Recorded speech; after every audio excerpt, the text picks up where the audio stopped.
Quand on dit Albert Camus, on pense tout de suite bien sûr à l'étranger, à la peste, à l'absurde, tout ça. Mais et si pour vraiment, vraiment saisir le personnage et son œuvre, il fallait en fait revenir tout au début, à la toute première source, un petit livre de jeunesse, écrit bien avant qu'il devienne le Camus que l'on connaît. Écoutez bien ça. Des décennies plus tard, c'est Camus lui-même qui l'affirme. Tout ce qu'il est, tout ce qu'il a écrit, ça vient de là. Alors la question, elle est assez simple, non? Comment ça se fait que ce recueil, qu'il décrivait lui-même comme un peu maladroit, soit en réalité la clé de tout son univers? C'est ce qu'on va voir ensemble. On va plonger dans ce texte fondateur.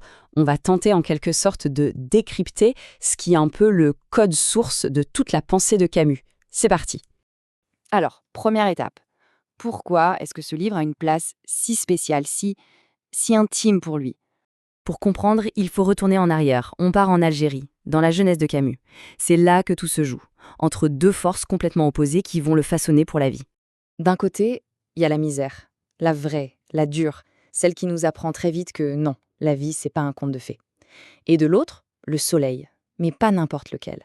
Le soleil écrasant de la Méditerranée, une beauté tellement dingue qu'elle pourrait presque faire oublier la pauvreté. Et voilà, il est là, Camus, placé pile au milieu, à mi-chemin entre la misère et le soleil.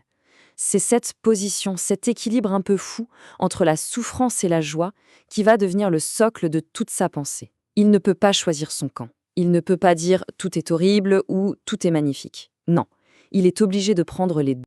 Ok, maintenant, allons voir le côté sombre, ce qu'il appelle l'envers. Vous savez, ces moments où tout le décor s'effondre, où l'on se retrouve face à la solitude, au vide. Et pour nous montrer ça, Camus, il n'y va pas par quatre chemins.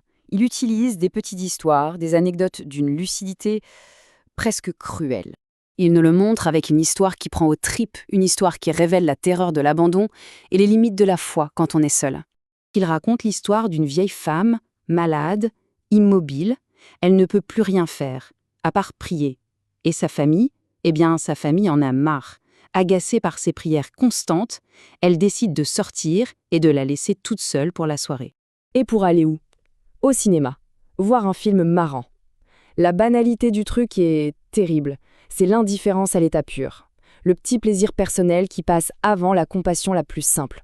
Et là, c'est le moment clé. Elle prend conscience de l'horreur de sa solitude. Elle a peur. Et elle comprend que Dieu, là-haut, ne peut rien pour elle. La seule chose qui la protège de la solitude, c'est le lien avec les autres. Et là, les autres s'en vont. Voilà, c'est ça, l'envers. Et ce sentiment, Camus va le vivre lui-même, très fort.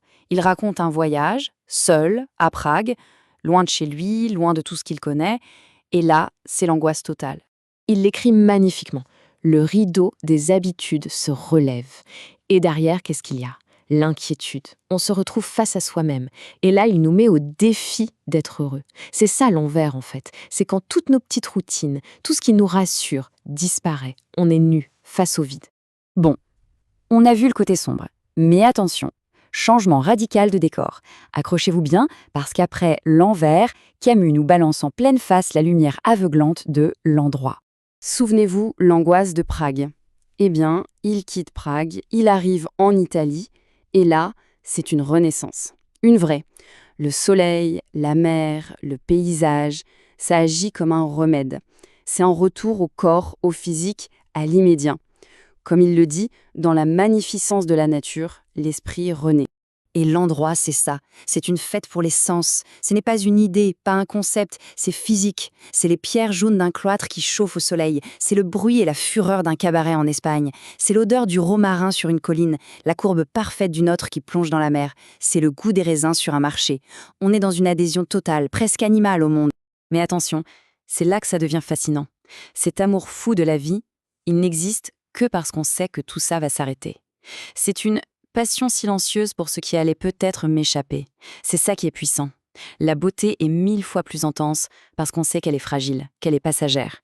Il y a cette urgence, cette amertume sous une flamme, comme il dit. Ok, on a nos deux côtés. La misère, l'angoisse et la joie, la beauté du monde. Maintenant, la grande question, comment est-ce qu'on fait tenir tout ça ensemble? Eh bien, la réponse est dans le titre, tout simplement, l'envers et l'endroit. Ce ne sont pas deux choses opposées, c'est les deux faces de la même pièce. On ne peut pas avoir l'un sans l'autre. La joie d'être en vie est si forte, justement parce qu'on sait qu'on est mortel. Voici la phrase clé peut-être de tout le livre. Il n'y a pas d'amour de vivre sans désespoir de vivre. Ce n'est pas contradictoire, au contraire.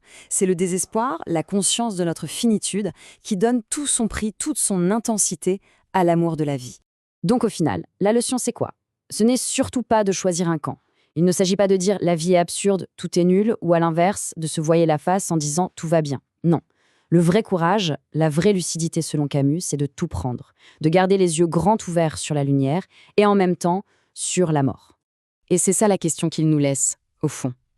Et si le courage, ce n'était pas de choisir un côté du chemin, mais d'arriver à marcher avec un pied de chaque côté, d'accepter les deux à la fois? C'est peut-être dans cette tension-là, entre la beauté et l'absurde, que se cache toute la richesse de notre existence.